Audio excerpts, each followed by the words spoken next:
విధి అంత విచిత్రమైనది. జతపడని బంధాలను వెతుక్కుంటూ వచ్చి మరీ జతపడేలా చేస్తుంది.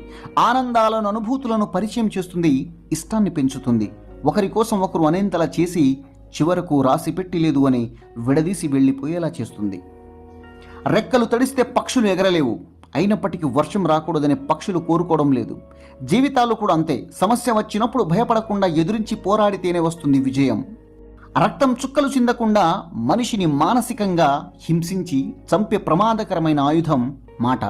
దానిని మూర్ఖులు వాడిన తర్వాత ఆలోచిస్తారు. తెలివైన వారు ఆలోచించి మాట్లాడతారు.